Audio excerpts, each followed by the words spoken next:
Bom, vamos lá para mais um podcast da Integra Culture.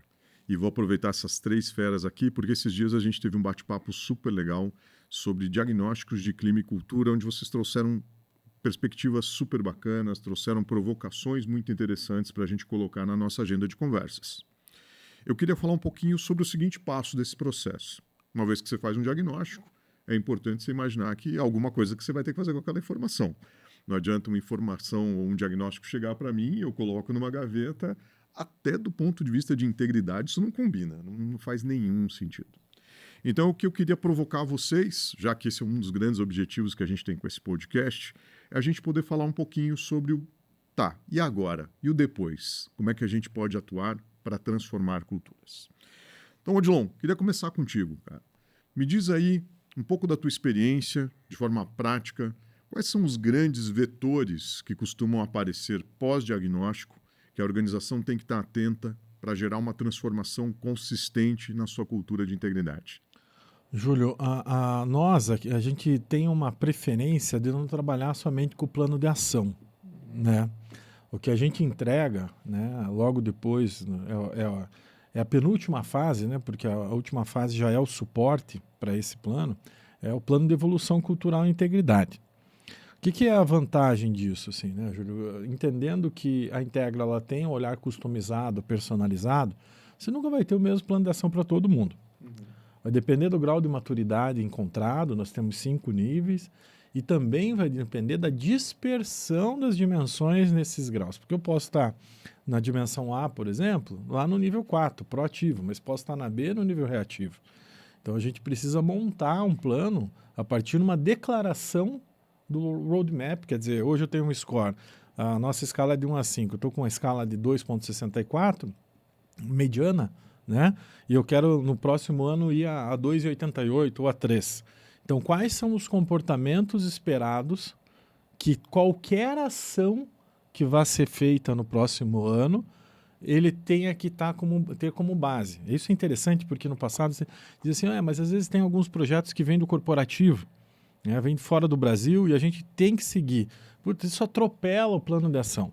Não atropela o plano de evolução cultural. Pode causar impacto e verificação e revisão do plano de ação. O plano de ação é o output do plano de evolução. A partir do momento que você tem uma demanda externa que venha, seja por uma questão de nova lei, uma nova organização, não só uma questão corporativa, você, baseado na declaração do comportamento esperado, você vai falar assim, legal, vamos implantar, mas como que eu implanto motivando que esse comportamento ocorra?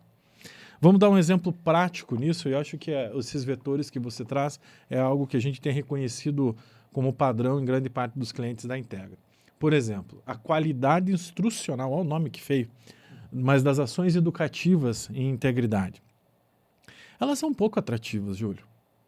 Elas são pouco atrativas. A maior parte das ações, por mais que usem tecnologias, por exemplo, né, mas elas são mais conteudistas. Elas são mais regras, o que pode, o que não pode, como que eu faço isso, e nós entendemos que o adulto ele precisa de um contexto para aprender diferente. Então eu preciso trazer metodologias mais andragógicas para dentro da área, para dentro das ações, né? E eu não vou pegar só os treinamentos de integridade em si. Eu vejo uma falta quase que absoluta na integração de novos colaboradores e que nessa integração o que mais seja trabalhado, ao invés de ser a regra, seja o propósito. Né? O porquê, para que eu tenho que seguir aquilo, qual que é o impacto que eu tenho caso eu não siga aquela determinada situação. E de uma forma mais gamificada, de uma forma um pouco mais atualizada, para não ser um treinamento burocrático, onde a gente vê as pessoas se desligarem do tema.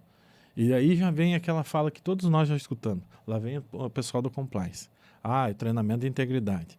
Como já pegando aquele rótulo de um treinamento conteudista, cheio de regra, que vai vir como um puxão de orelha para a gente aqui, né? Ou como novas formas de eu perder tempo no trabalho, porque não consegue ver essas ações de forma como atividade laboral também.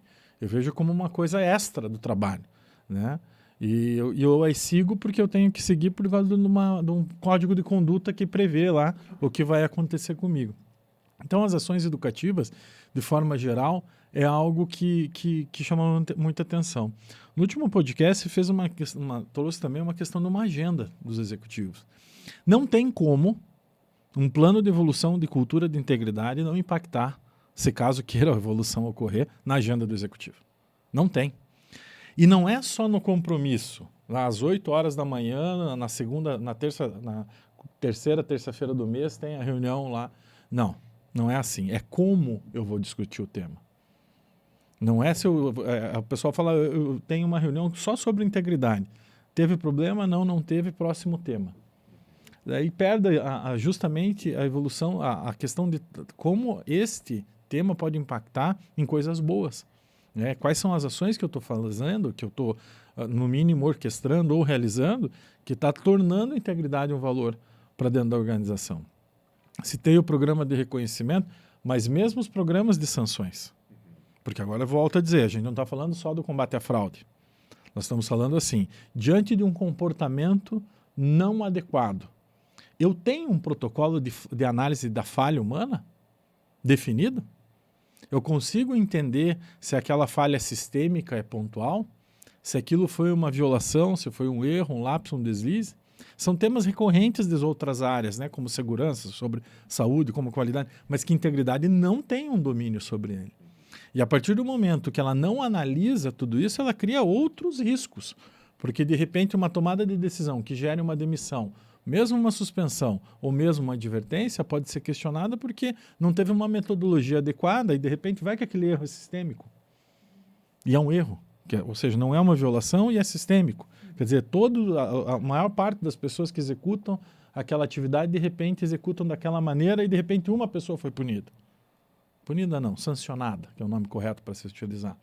Então, até mesmo uma estrutura de uma gestão de consequências, você consegue mudar com tudo isso. E nem dá para não entrar com a gestão dos terceiros, que é o terceiro vetor que mais aparece nos diagnósticos que a gente faz.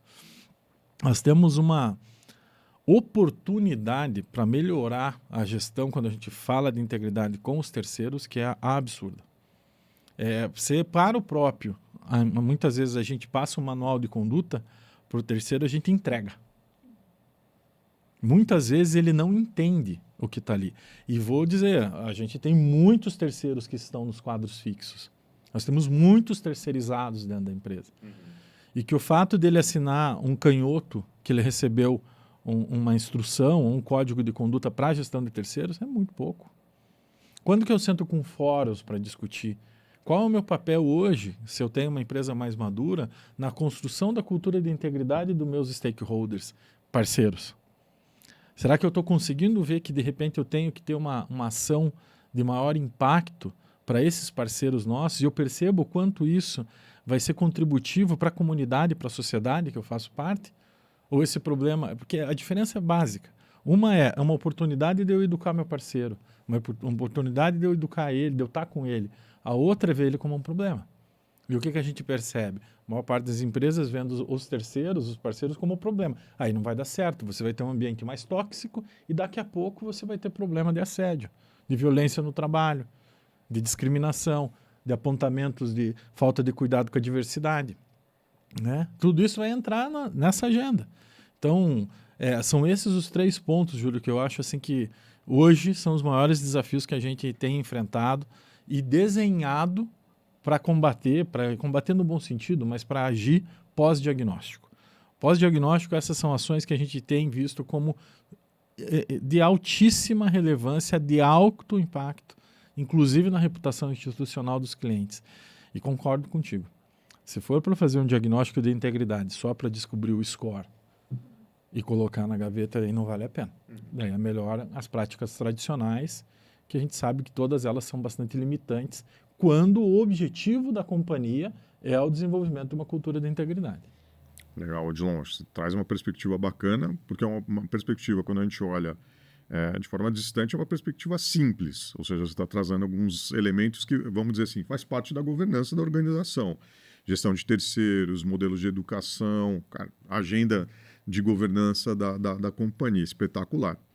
mas ao mesmo tempo você traz uma perspectiva que movimentar isso precisa de uma ação um pouco disruptiva, né? Quando você traz modelos de capacitação diferente, modelos de gestão de terceiros que às vezes são modelos de negócio que não são muito usuais dentro do dia a dia das organizações. Então eu queria aproveitar a experiência da Daniele aqui para fazer uma provocação. Daniele, conta pra gente, né? Na sua tua trajetória, você conheceu muitas empresas, teve a oportunidade de interagir com muitos executivos. Então, assim, a tua percepção, a temperatura que você sente, onde é que pode estar as barreiras, os desafios da gente trazer o time da alta administração para aderir a práticas como essa que o Odilon falou para a gente aqui agora? Ao longo de todo esse tempo, né, advogando para as empresas, olhando muito para a reclamatória trabalhista, né, que na verdade eu chegava no problema, né, quando o problema já estava instalado. Mas a gente precisa olhar, estratificar esse passivo. Eu sempre falei para as empresas, vamos estratificar, vamos ver de onde vem isso tudo. Então, o que a gente verificava, né? Que muitas decisões e muitas questões de mudança, claro que tem que ser top-down. Então, se a gente não tem a adesão da alta liderança, do board mesmo, a gente não consegue permear essa cultura para até chegar no chão de fábrica, vamos dizer assim, né? Então, tem muita... Por exemplo, a gente faz um diagnóstico, mas aquilo é engavetado, claro que a gente já sabe que a maturidade da empresa, ela tá lá embaixo, né? Para muitas coisas. É a mesma coisa você ir no médico, o médico te pediu o exame, não, já fui no médico, mas você não faz o exame, então eu não sei o que exatamente tem por trás daquilo, porque você não vai a fundo, né? Então, eu acho que essa questão é uma barreira muito, muito grande, que quando o board ele não adere àquilo que você vai entregar, aquilo vai ser engavetado mesmo. E a questão da gestão de terceiros é uma questão muito importante. Quando a gente fala em reclamatória trabalhista, muitas vezes se você estratifica aquilo e você começa a olhar reclamatórios trabalhistas de terceiros, aí você já tem um indício que a empresa tem uma maturidade muito baixa para aderir a algumas mudanças internas que são necessárias. Por quê? Porque dentro da empresa já não tem aquilo aderido. Imagina como que você vai chegar e permear isso dentro de um terceiro. É aquilo mesmo, você entrega lá o teu código de conduta, você praticamente joga para o cara, tá aqui, você leia, mas não tem a integração, não tem, porque dentro da empresa aquela cultura não está instalada. A empresa não sabe exatamente, os colaboradores próprios já não sabem, muito menos os terceiros. Então, aí a gente vê acidente de trabalho chegando ali nos terceiros, porque não sabe, não foram minimamente treinados para que aquele passivo ele fosse evitado, vamos dizer assim. Legal, acho que você trouxe algumas perspectivas muito bacanas, até porque a gente vive hoje, na atualidade, mudanças bastante evidentes em modelos contratuais, então isso acaba gerando novas ameaças, né, do ponto de vista de gestão de terceiros, gestão de parceiros dentro da organização, acho que é um ponto bem bacana. Alessandro, eu queria, dentro dessa linha de discussão que a Daniele trouxe para a gente, ela fez uma perspectiva da auto-administração, né, da adesão dessa auto-administração como um fator quase que sine qua non, né? Ou seja, se eu não tenho uma condição dessa auto-administração aderindo ao processo, provavelmente isso não vai mudar. É o cara que vai no médico, pede o exame, faz o exame, mas não busca, né? Então não adianta, né? O exame fica lá no laboratório, isso não vai funcionar para nada, né? Só para dizer, fiz o exame, né? Não era isso que ia resolver. Eu queria muito ouvir a tua perspectiva, você tem muita experiência com implantação de processos, e na implantação de processos a gente sabe que tem um jogador aqui que é um jogador importante nesse jogo, que é a média liderança. Os supervisores, aquela linha intermediária gerencial. Eu queria escutar um pouco da tua perspectiva. Onde é que estão os desafios de transformação cultural quando eu coloco a agenda desses jogadores para esse tema? É uma pergunta que um complemento do que o Odilon e do que a Daniele falaram, acredito que traz uma visão, parece simples, mas não necessariamente é aplicado nas empresas, nas organizações. O Odilon e a Daniele falaram, poxa, a cultura, joga o código de ética ali, dou um treinamento, mas... Só que nem sempre o RH, por exemplo, quem está cuidando do programa de treinamento, capacitação, onboarding, que seja, avalia a qualificação, a absorção do conhecimento, porque não necessariamente eu tomar um copo de água e tomar um energético ou tomar um eletrólito vai ter a mesma absorção.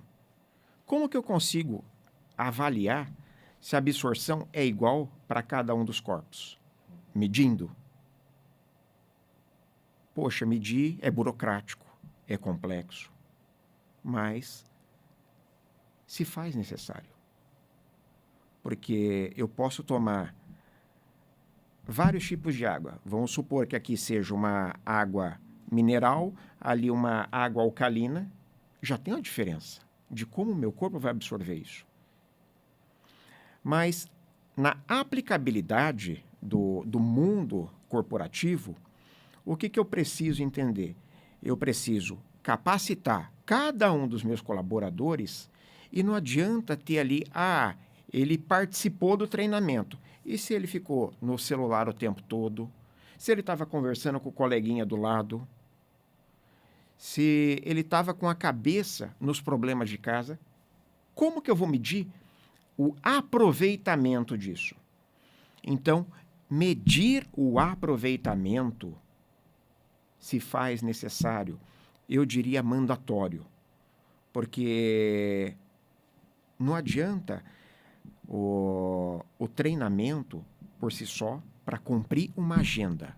Não adianta eu entregar um código de ética, de conduta, para cumprir uma normativa de compliance. Se eu não medir que isso está sendo seguido, eu pautar, poxa, não resolve problema nenhum. Nós recebemos aqui nosso copinho d'água.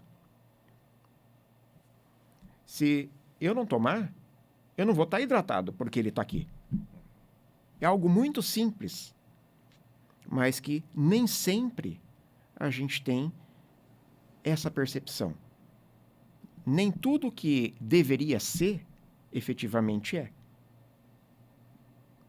E eu vejo que essa situação se vale para a média liderança, porque nem eles, em grande parte das organizações, têm essa percepção. Eu mandei meus colaboradores ser algo muito simples. Eu mandei 3 colaboradores para fazer a brigada de incêndio. Temos uma empresa um pouco maior, o pessoal fez o treinamento da CIPA. Mas qual foi o aproveitamento disso?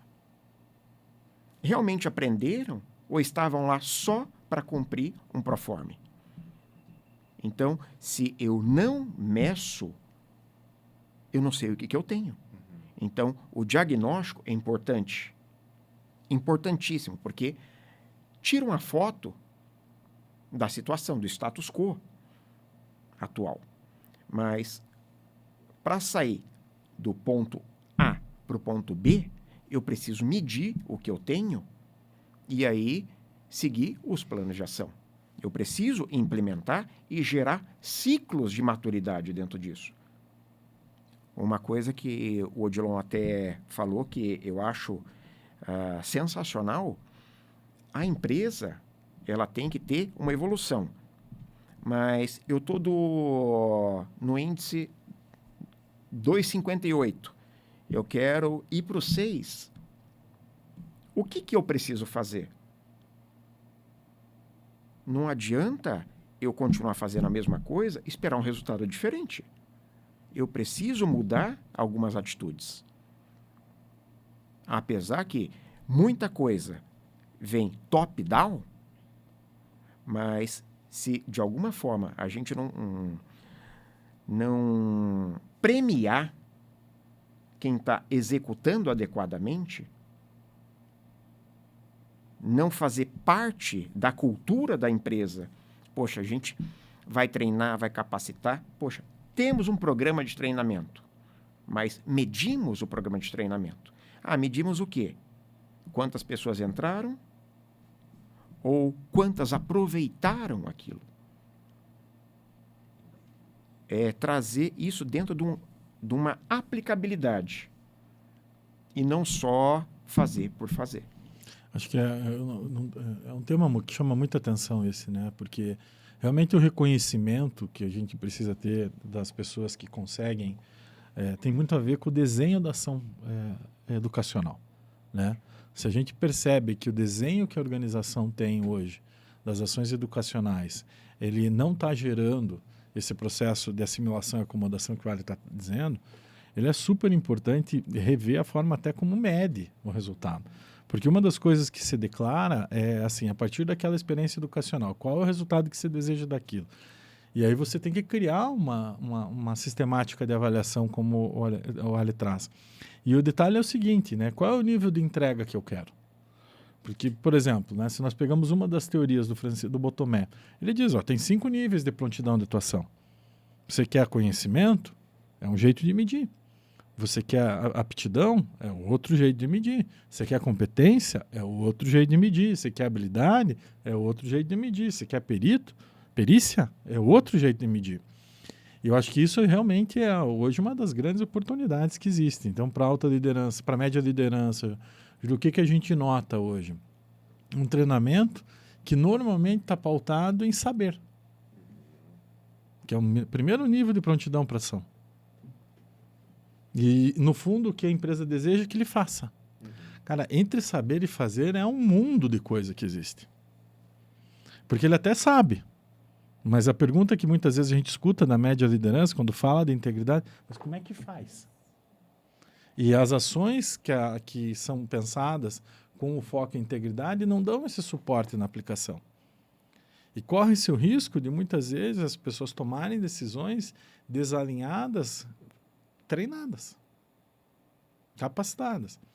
E quando você pergunta para elas, o que você vai ter como resposta? Eu sei, é assim. Mas e por que você fez diferente? Porque, volto a dizer, se a empresa não tiver um suporte, um desenho, que passe do saber e ajude a chegar no fazer, ao menos isso, você pode criar um ambiente injusto. Que a percepção sobre a ética organizacional caia. Porque, no fundo, não tinha intenção de fazer diferente. Ele até tinha informação, mas de acordo com aquele contexto que ele viveu, ele tomou uma decisão desalinhada. E eu não estou falando das coisas em cenários que a gente chama, né, de cenários básicos. Estou dizendo que integridade, muitas vezes, envolve cenários um pouco mais complexos.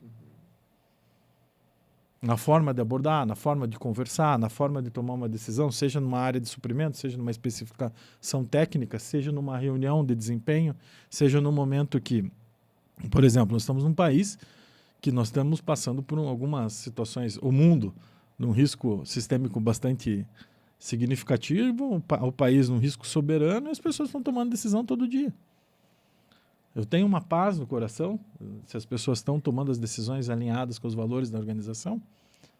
Será que eu consigo hoje ter uma capacitação simulada? Né? Eu gosto muito dessas estratégias, Júlio, assim, e hoje a gente vê pouco. A integridade ela poderia trabalhar mais com simulações.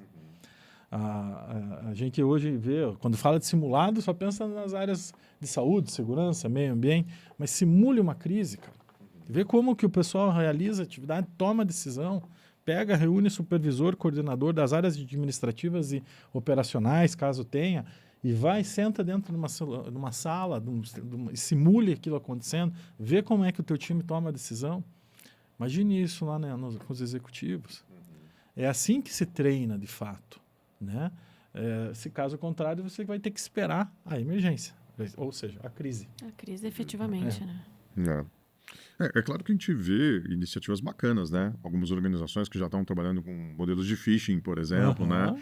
Para ver se as pessoas entram ali aquele convite, às vezes que vem pelo e-mail corporativo, né? Insere teu e-mail aqui e ganha o ingresso para o show, né? Algumas coisas assim que o próprio corporativo já coloca isso como estratégia para tentar captar um pouco as pessoas que não têm o comportamento mínimo esperado, né? Mas ainda tem, sem dúvida nenhuma, uma caminhada importante, né? O Raj Sisodia, do Capitalismo Consciente, ele fala que a organização tem 3 blocos que ela precisa passar para chegar numa cultura de fato. Ou seja, o primeiro é o saber. é o conhecimento. Então, proporcione às pessoas conhecimento. E a gente vê que as organizações podem ter falhas importantes aí na análise que o Odilon e a Daniele e o Alessandro fizeram quando fala da perspectiva até de medir, né? Porque não é só oferecer a informação, mas é o conhecer o saber como o primeiro passo. Uma vez que eu tenho o saber, eu passo para o segundo bloco, que é o fazer. As pessoas têm que colocar no dia a dia suas práticas, os seus rituais, os símbolos da organização, experimentar aquilo para que elas digam assim: faz sentido esse negócio, né? Esse negócio estão falando de integridade aí, de que eu não posso aceitar o brinde por que seja mais de R$100, faz sentido, porque isso é injusto, tal, legal. Mas ainda tem o terceiro bloco, que é o ser, que é quando as pessoas elas internalizam o processo e elas dizem assim: esse é o nosso jeito de fazer na organização. Então, acho que aqui a gente fecha, de certa forma, essa discussão sobre o plano de transformação e talvez a gente pensar dentro das organizações hoje o quanto nós estamos sendo capazes de ajudar as pessoas no saber, no fazer e no ser, para que sejamos, de fato, uma cultura forte de integridade. Qual é a cultura de integridade que nós temos? Bacana demais, esse é o objetivo desse podcast, né? Trazer discussões em altíssimo nível, provocações e ajudar as pessoas a saírem daquele senso comum da integridade. Obrigado pela participação de todos e certamente vamos continuar com bons bate-papos aí na sequência. Tá certo. Muito obrigado.